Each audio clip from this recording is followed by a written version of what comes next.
Assalamualaikum warahmatullahi wabarakatuh. Kembali lagi di channel YouTube aku, Cecep Supriyadi Official. Di video kali ini aku nggak buat tutorial, tidak bahas apapun itu mengenai seperti biasa aku membuat video. Tetapi di video kali ini, khusus video kali ini, aku sedang merindukan, sedang kangen-kangennya dari awal aku mulai membuat konten dan menguploadnya ke YouTube, dan alhamdulillah sampai sekarang akhirnya walaupun masih pemula ya, emang masih pemula, tapi alhamdulillah bisa mewujudkannya dan bisa mendapatkan penghasilan dari YouTube itu sendiri. Sebelum membahas mengenai perjalanan dari awal sampai sekarang, alhamdulillah sudah berjalan 1 tahun lebih di dunia per-YouTuban. Sekarang sudah tahun 2023. Aku mulai terjun ke dunia YouTube aktif awal di pertengahan, yaitu tepatnya di tahun 2021 saat Corona. Semoga ini bisa menjadi sebuah motivasi, pembelajaran, dan bisa bermanfaat untuk teman-teman khususnya pemula yang ingin terjun ke dunia per-YouTuban. Oke, jangan lupa subscribe channel YouTube aku, support, semoga tembus 100.000 subscriber, dan jangan lupa juga follow Instagram aku di @csupriyadi20. silahkan komen juga teman-teman, next video aku harus buat video apa lagi, insya Allah nanti aku buatkan. Silahkan komen aja di kolom komentar. Kita langsung aja bahas mengenai per-YouTuban ini. Awal aku membuat konten per-YouTuban itu semenjak saat ada Corona, sedang ada PPKN. Dulu tahun 2021, tepatnya itu ke bulan April, aku membuat channel YouTube. Kemudian di bulan seterusnya setelah April itu, aku sebenarnya iseng coba-coba membahas mengenai tentang COVID ini ataupun Corona saat PPKN. Kebetulan aku punya seorang sahabat, teman juga, teman aja, sahabat sama teman dari SD. Aku kenal dia dari kelas 6 karena pindahan. Kelas 6 SD dia baru pindah, akhirnya bareng SMP dan juga kemudian SMK. Kemudian sudah kuliah dan aku sharing mengenai Corona, tanggapan teman aku itu seperti apa, tanggapan dia gitu. Akhirnya di situ aku buat konten membahas mengenai Corona, dampaknya, plus minusnya. Jadi kita bahas sepengetahuan diri saya dan juga rekan saya gitu. Nah, dari situ aku sudah buat konten, alhamdulillah rame sampai sekarang. Disitulah pencetus awalnya aku semangat membuat konten ataupun video, kemudian aku uploadkan ke YouTube. Kemudian dari setelah itu aku bingung, awalnya bingung ya, bingung karena harus membuat konten apa. Karena aku melihat kebanyakan channel YouTube orang-orang yang sudah besar, yang sudah punya nama itu, mereka sesuai dengan basicnya. Misalkan pembahasannya tentang YouTube terus yang dibahas. Di situ aku mulai mikir, kalau aku ngebahas tentang YouTube, otomatis ataupun yang lainnya gitu kan, harus ada modal gitu. Modal harus membeli apa yang harus dibahas, apa yang harus direview. Jadi aku harus mengeluarkan uang dulu. Sedangkan aku mengupload video ke YouTube tujuannya adalah untuk mendapatkan uang, untuk menghasilkan uang tambahan. Nah, setelah dipikir-pikir, akhirnya menemukanlah ide di kepala, yaitu tentang keseharian.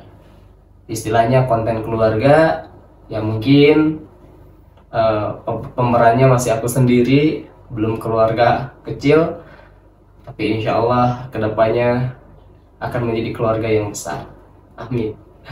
Nah dari situlah akhirnya aku cantumkan di bio YouTube aku konten keluarga ataupun konten keseharian, apapun yang aku buat video, yang aku rekam, yang aku vlog saat itu juga, di saat momen apapun itu ya, aku sebagai orang yang nggak mau kehilangan dokumentasi yang sangat berharga yang nggak mungkin akan terulang lagi, walaupun seburuk-buruknya kejadian saat itu akan dikenang di channel YouTube aku ini. Makanya penting sekali untuk dokumentasi online ini.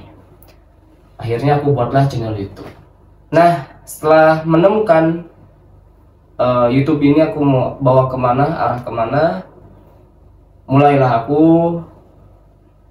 beli apa alat-alat yang sekiranya penting saat itu.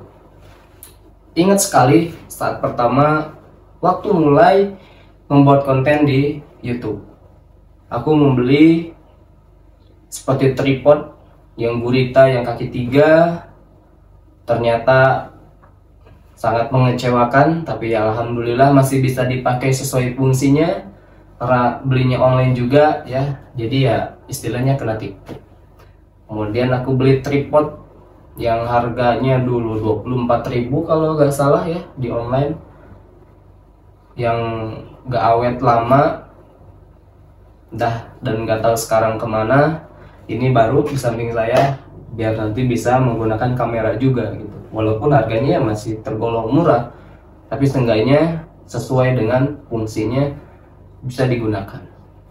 Terus aku beli yang namanya sumber suara untuk perekaman suara, bukan sumber suara apa ya, intinya untuk merekam suara lah biar lebih jelas aja gitu. Takutnya aku mau buat konten di luar ataupun di mana, biar jelas aja suaranya. Mungkin itu aja ya alat-alat yang aku gunakan saat itu. Nah dari situ aku mulai keseharian, karena dulu sering banget lari olahraga sama teman di sini, teman kecil, sama Rian sama Aldi, tiap sore kita lari ya. Lari di situ aku buat konten, bikin vlog, akhirnya aku upload juga. Nah dari corona, dari lari itu awalnya ya, akhirnya meningkat, subscriber melebihi persyaratan 1000 jam tayang. Di situ ada titik dimana aku tambah semangat untuk syarat-syarat berikutnya untuk tercapai, untuk bisa melampauinya gitu, biar bisa mendapatkan penghasilan di YouTube ini. Setelah 1000 subscriber itu, akhirnya aku mulai memikirkan setiap hari konten apa. Kadang seharian mikir tapi belum ada eksekusinya sama sekali, nggak jadi videonya apa. Akhirnya ditunda, besok dipikirkan lagi, sama seperti itu dan seterusnya. Makanya terkadang aku ini upload video kadang seminggu sekali, seminggu 2 kali, bahkan setiap hari aku upload ya untuk akhir-akhir ini. Karena itulah setiap hari aku memikirkan untuk besok membuat video apa, konten apa, tapi saat besok tidak ada eksekusi sama sekali. Akhirnya itulah jadilah seminggu sekali, seminggu 2 kali. Dari situ akhirnya aku mencoba untuk konsisten, membuat banyak program mengenai podcast sama teman yang sudah berpengalaman di dunia perairan, di laut ya. Dia sudah mengembara di lautan selama 1 tahun, menikmati cuaca buruk, cuaca bagus, hujan dan yang lainnya. Sharing lah intinya ilmu dia selama di perlautan gitu. Terus aku juga sharing lagi di podcast yang kedua. Aku masih ingat di adik kelas aku ajak sharing mengenai dunia pendidikan, karena waktu itu pendidikan sedang down-downnya ya, sedang down di Indonesia. Aku bahas apa pendapat dia mengenai pendidikan yang saat ini kita hadapi, atau kamu yang sekarang rasakan kurikulumnya seperti apa. Disitulah mulai nambah lagi, walaupun view-nya masih sedikit. Akhirnya aku ajak ponakan juga membuat konten game. Ya mungkin dipikir sama teman-teman semuanya apa gitu kan, tapi ya itu aku ambilnya itu ketika sekarang gitu, sudah setahun 2 tahun, ya 2 tahun lah perjalanan gitu kan, ngelihat hasil ataupun vlog konten di YouTube itu ada kenangannya sendiri gitu. Jadi hidup itu seperti warna-warni, di tahun ini seperti ini gitu, saya tuh seperti ini. Membuat konten seperti ini dengan keponakan itu akan menjadi momen yang sangat berharga di kemudian hari. Nah dari situ makin bertambah, subscriber makin bertambah, jam tayang makin bertambah. Akhirnya aku juga memberanikan diri Q&A. Aku buka Q&A di Instagram bersama ibu aku. Alhamdulillah responnya banyak banget. Teman-teman juga bisa lihat ya videonya, dan itu hampir 8 ribuan penonton yang melihat Q&A. Nah dari situ aku juga makin yakin, makin semangat kalau aku bisa. Setelah itu tembuslah 4.000 jam tayang. Akhirnya aku mendaftarkan untuk monetisasi. Monetisasi tidak menunggu lama, hanya kurang lebih 3 mingguan lah ya, untuk menantikan yang namanya PIN Google AdSense. Dari pos sana sini takutnya nggak datang, udah dicek ke tingkat pos kabupaten, harus pindah lagi ke pos daerah ataupun sekitarnya ataupun cabangnya. Ya seperti itulah bolak-balik perjuangan yang ingin mendapatkan PIN AdSense-nya gitu.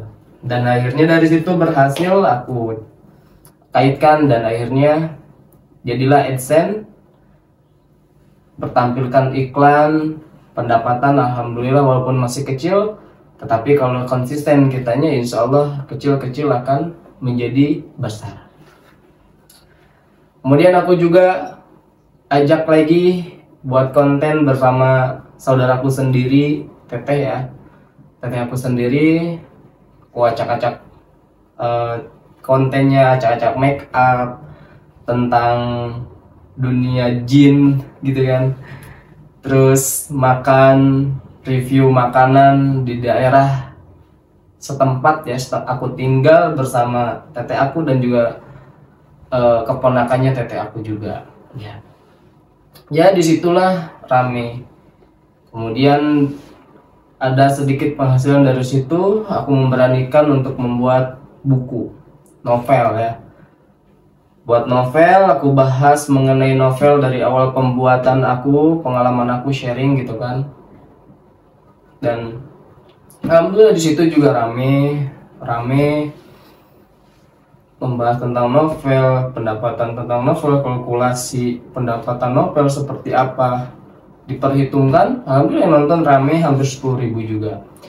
Kemudian aku podcast lagi berikutnya yang lebih dibilang sedikit, kalau bagi aku gitu kan, sedikit lebih ke arah profesional, karena aku disupport sama temen gunakan 2 kamera ya, dibantu sama temen aku sendiri. Dan kebetulan temen bintang tamu pertamanya adalah juga beliau juga sahabat aku ini, seorang pencetus pendiri LCLG gitu kan ya intinya perkumpulan teman-teman kita dari SMP yang sampai sekarang alhamdulillah masih terjaga silaturahminya, masih ada komunikasi, ada waktu kita kumpul bersama. Di situ aku sharing mengenai apa tujuan, apa adanya LCLG ini, dan teman aku ini ya Adik Santoso menceritakannya. Dia ada di podcastnya, udah tayang kok, silahkan ditonton aja gitu. Dan sampai sekarang aku bahas mengenai per-YouTuban yang sekiranya aku paham di bidang per-YouTuban yang aku alami gitu kan. Pernah di dismonet karena ada pelanggaran ya, tapi alhamdulillah aku berusaha perbaiki, dan ya alhamdulillah channel aku masih bisa dimonetisasi, monetisasi ulang, pengajuan ulang, akhirnya disetujui untuk bergabung kembali, dan alhamdulillah sampai sekarang. Jadi ya itulah perjalanan aku selama di YouTube, ya kurang lebih 1 tahun lebih lah. Jadi buat teman-teman semuanya, khususnya untuk pemula yang mau terjun ke dunia YouTube, intinya jangan terpengaruh dengan sekitar teman-teman gitu. Teman-teman harus fokus, harus yakin dengan diri sendiri, dengan kemampuan diri sendiri. Sekali kita coba, walaupun harus gagal, ya namanya juga resiko tetap ada gitu kan. Seenak apapun kita, yang namanya risiko tetap akan ada. Walaupun kita akan tidur aja ada risikonya gitu kan, apalagi ini gitu kan. Jadi teman-teman harus siap menerima resikonya. Ya sama seperti aku, resikonya pertama buat konten niatnya iseng-iseng gitu kan, nyoba-nyoba ngevlog, ngebahas sesuatu yang sekiranya waktu itu lagi rame gitu kan, mengenai COVID, akhirnya rame penontonnya. Dari situ mulailah sedikit-sedikit setiap hari buat video, buat konten, kemudian upload ke YouTube. Rame juga, kadang menontonnya ada yang sedikit, yang udah setahun lebih aku lihat ada yang masih di bawah 100 view-nya. Ya gak apa-apa, nikmatin aja. Namanya juga kita mulai dari nol, kita bukan siapa-siapa yang orang lain belum kenal dengan kita, makanya kita harus mencari apa yang sekiranya audiens ataupun penonton yang bergabung ataupun klik video kita bisa menikmati kita. Aku juga sama, sampai sekarang ini juga sedang mencari dimana gitu, konten apa yang sekiranya penonton itu makin banyak gitu. Tapi yang penting bagi aku, karena ini adalah konten keluarga, konten keseharian, apapun yang aku kerjakan hari ini, sekiranya aku bikin vlog, ya aku harus upload gitu. Tentang itu juga, mau itu baik maupun itu buruk, saat itu kejadiannya ya aku pasti upload gitu. Karena kan posisinya karena pas lagi di rekam ataupun lagi di vlog gitu. Jadi begitulah ya buat teman-teman, jangan menyerah, tetap semangat walaupun memang persyaratannya apalagi sekarang itu makin sulit.